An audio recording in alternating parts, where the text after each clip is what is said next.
Hello friends, my name is Ayshma Verma and welcome back to the Texas official YouTube channel. आज की इस video में हम बात करेंगे common mistakes while filing income tax return. तो जैसे कि आप सबको पता ही है, आईटीआर सीज़न की शुरुआत हो गई है। तो इस केस में क्या होता है कि जब आप इनकम टैक्स रिटर्न आप अपनी फाइल करते हो तो कुछ कॉमन डिटेल्स आपकी मिस हो जाती हैं या फिर कॉमन मिस्टेक्स आपकी बाई चांस हो जाती हैं। तो उसके बारे में आज हम बात करेंगे।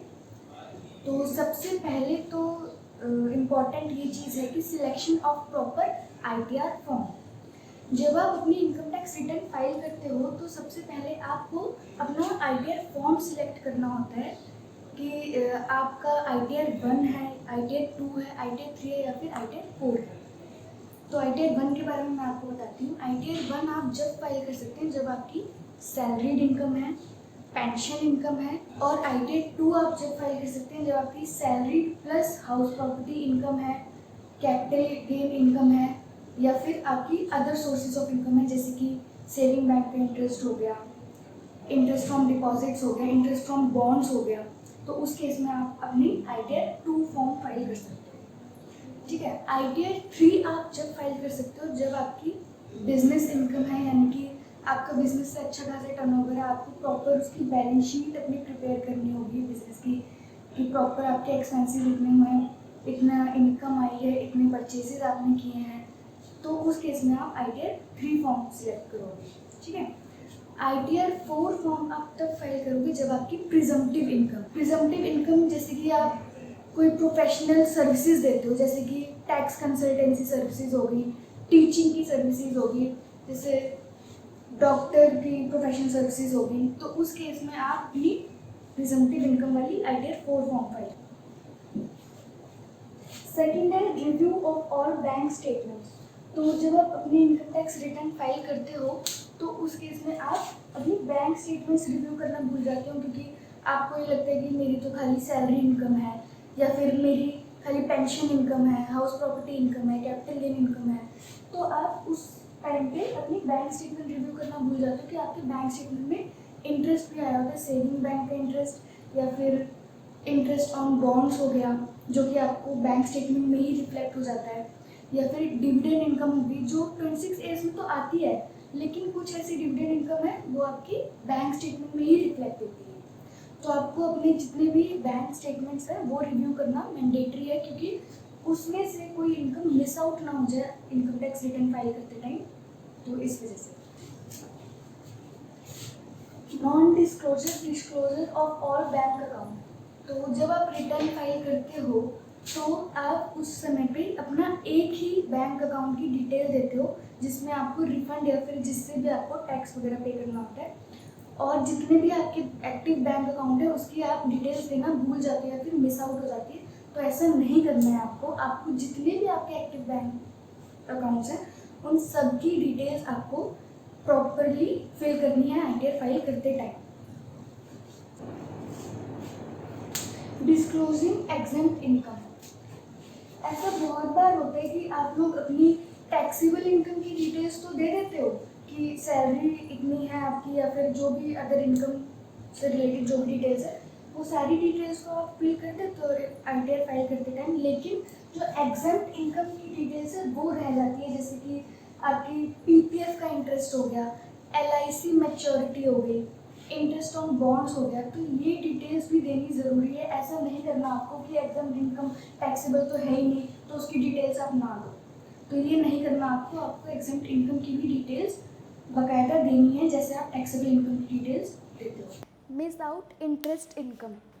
तो जब आप इनकम टैक्स रिटर्न फाइल करते हो तो उस टाइम पे आपकी जो इंटरेस्ट इनकम है, सेविंग बैंक इंटरेस्ट या फिर बॉन्ड्स वगैरह का इंटरेस्ट, वो भी आपसे मिस हो जाती हैं। क्यों? क्योंकि जैसे मान लीजिए कभी कभार वो 26A में रिफ्लेक्ट नहीं हो रही हैं, तो आप अपने बैंक स्टेटमेंट में देखना भूल जाते हो, अपनी बैंक स्टेटमेंट की डिटेल्स ही देना भूल जाते हो कि इसमें तो 26A में तो हो ही जाएगा रिफ्लेक्ट, लेकिन कई बार 26A में भी रिफ्लेक्ट नहीं होता है। तो उस केस में आपको बैंक स्टेटमेंट को अपना प्रोवाइड करना ज़रूरी है।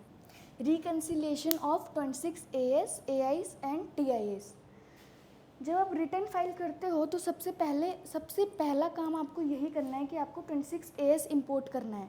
क्यों? क्योंकि इसमें आपकी TDS की सारी डिटेल्स आ जाएंगी, जितना भी आपका जहाँ से भी जिस भी ऑर्गेनाइजेशन से TDS डिडक्ट होता है या हुआ होगा, वो सारी डिटेल्स आपकी 26A में होगी। और आपको उस टाइम पे इंपोर्ट करना मैंडेटरी है, क्यों? अगर आप इंपोर्ट नहीं करोगे तो आपका टैक्स और ज़्यादा अमाउंट का बढ़ जाएगा और आपको ज़्यादा टैक्स पे करना पड़ेगा। और आपको AIS TIS भी रिकनसाइल करना है, क्योंकि उसमें आपकी जितनी भी इनकम, जहाँ से भी इनकम आपकी जनरेट हुई है, वो सारी डिटेल्स होती है। जैसे कि सैलरी से हुई, सैलरी आपको मिली है तो सैलरी यहाँ पे आ जाएगी AIS TIS में।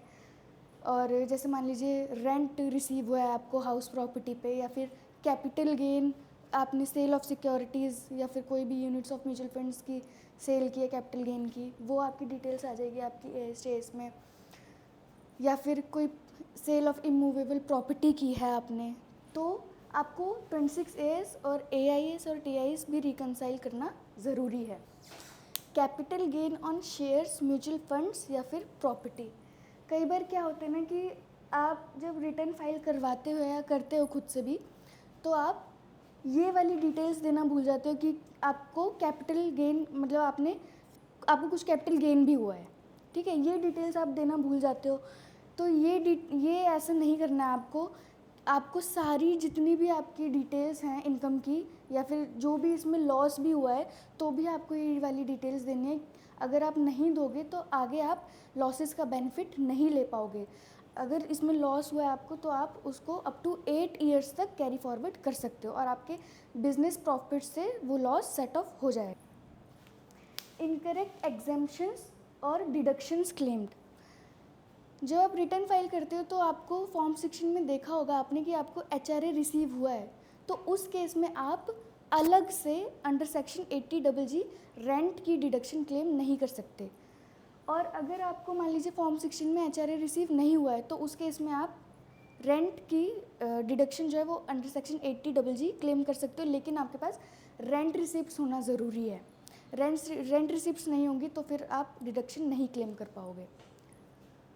और दूसरी चीज़, जैसे आप डोनेशन कहीं करते हो, मान लीजिए आपने किसी भी पर्टिकुलर ऑर्गेनाइजेशन में डोनेट किया है पर्टिकुलर अमाउंट, तो आपको उसकी भी रिसिप्ट रखनी मैंडेटरी है। अगर आप वो नहीं रखोगे और आप ऐसे ही बोल दोगे कि हाँ मैंने इतना अमाउंट यहाँ डोनेट किया है, तो ऐसे ही हम डोनेशन को क्लेम नहीं कर सकते, क्योंकि उसकी रिसिप्ट होनी ज़रूरी है, उसका पैन नंबर, प्रॉपर ऑर्गेनाइजेशन का प्रॉपर एड्रेस, तभी आप 80G के अंडर डिडक्शन क्लेम कर सकते हो डोनेशन की।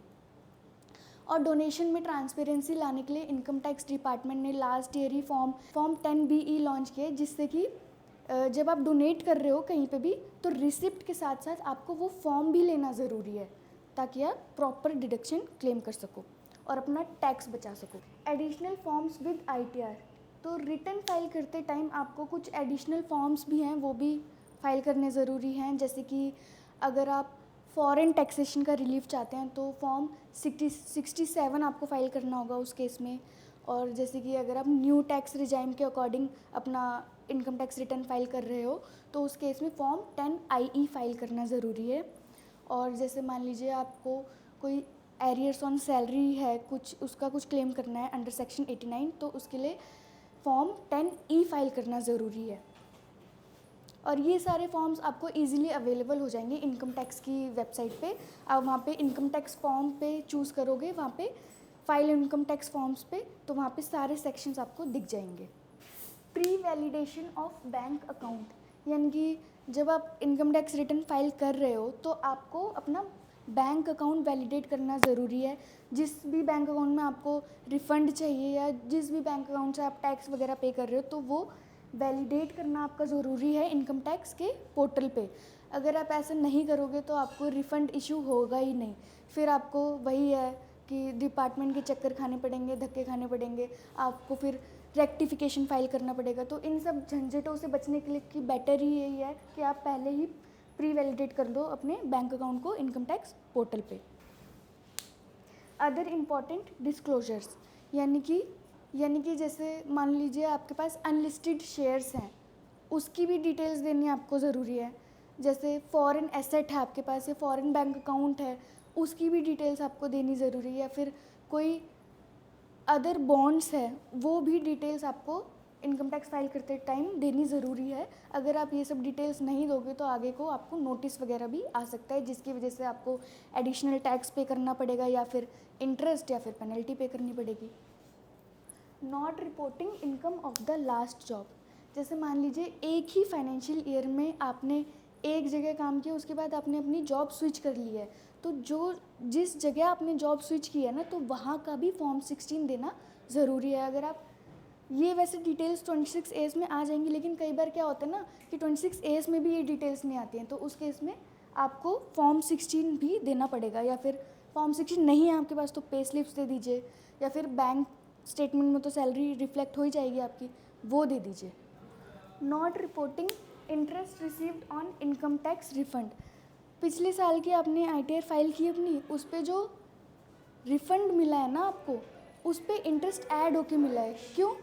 क्योंकि लास्ट ईयर आपने देखा ही होगा आपको लेट मिला है, मतलब एक पर्टिकुलर टाइम पीरियड होता है जिसके बीच में आपका रिफ़ंड आ जाना चाहिए।